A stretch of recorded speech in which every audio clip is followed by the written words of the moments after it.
Okay, good afternoon, everybody. It's Miss Sarah again. I thought we would try to do a language lesson today. What I'm going to try to show you is kind of what we do with the sandpaper letters in the classroom.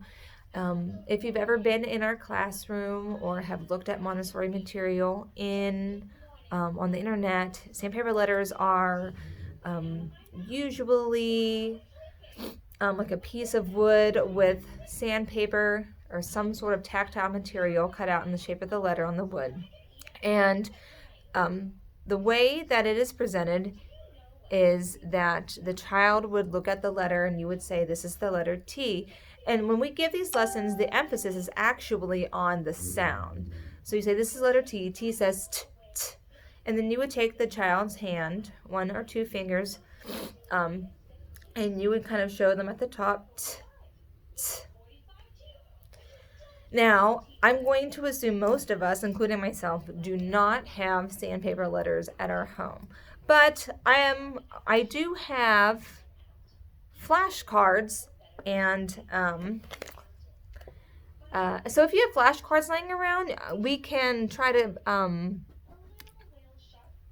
manipulate this lesson to kind of use those flashcards. If you don't have flashcards, you can maybe just make your own letters out of just a piece of cardboard or construction paper. I know I had made some multiplication cards out of construction paper just the other day.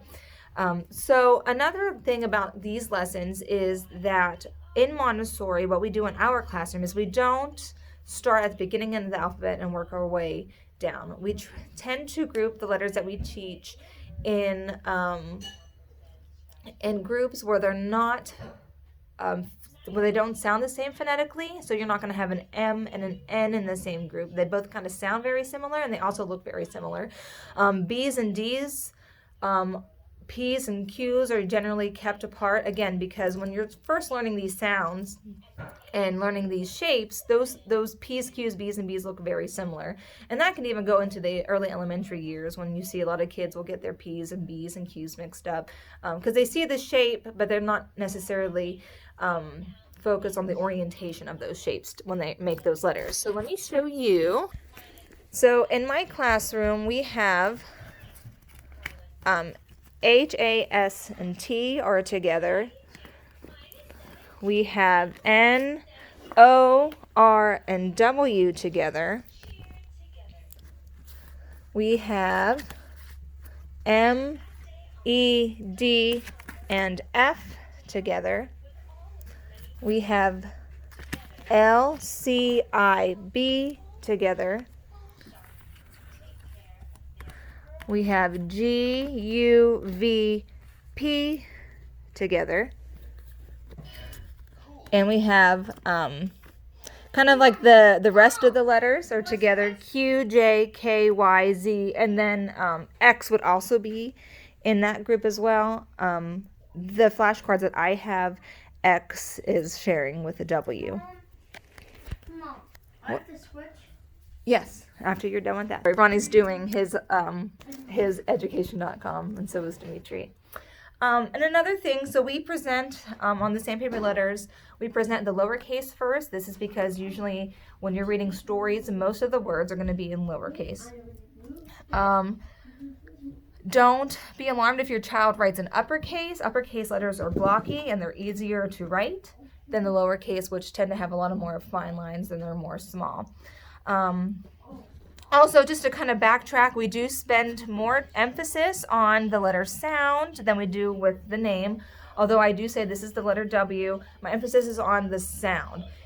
That is because when they're starting to read, they don't need to know the names per se when they're reading, but they need to know the sounds. When I show you the word cat, you don't, and I ask you to read cat, you don't say C-A-T, you say cat. Mom, So what's on the other side? the other side, Hmm? pictures. Can I see Super one? cool. You want to sit next to me? And so I will just show you how I would give a lesson with HSTA. Hello, guys. And Mama. if you guys want to do this at home with your kiddos, you totally can. Dee, do you want to do the lesson with me? Mhm. All right. Let's see. Hi. Hi. Hi. Okay. So in general, also, well, we'll save the knocking game for another day. Hey, can you sit beside me?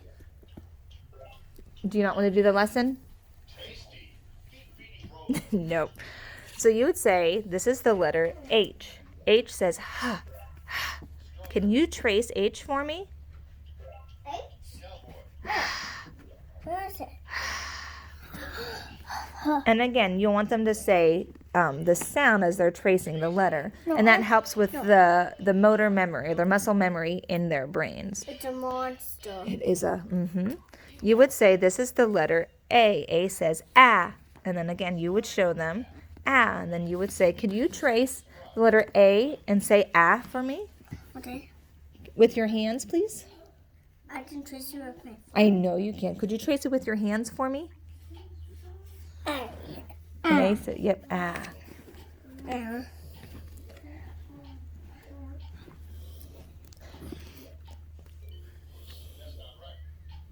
I want to see if it's a monster. Is You it? think it's a monster? I think so. Is it?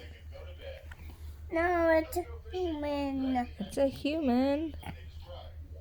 That's Ernie. This is the letter S. S says. Turn it towards you when you trace it. You can't see the monster. Close your eyes. Is it a monster? It is it? It's a human. When's Oscar the Grouch? This is the letter T. T says t. T. Could you trace the letter T for me? What does T say? Yeah. Close your eyes. What is it? Open. Is it a tiger? Open your eyes. I am. What? What is it? It's a monster. Let me see it. I don't know. A human. All right. So in general, these cars would have something like tactile and something bumpy on them, where the kids could touch them and they could feel them. The older kids should be able to trace and track with just the colors alone. And if your child is having some difficulty tracing the letters, feel free to do hand over hand. Also, in general, you would usually have the child sit next to you. This way, you're not moving the card up and down if they're sitting across from you. And they're looking at the card from the same perspective that you are, which is, you'd be looking at it as you're reading a book.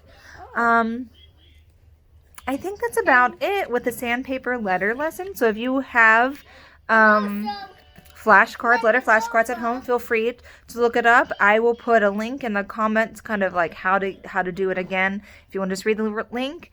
If not, I hope to see you guys soon. Bye, guys.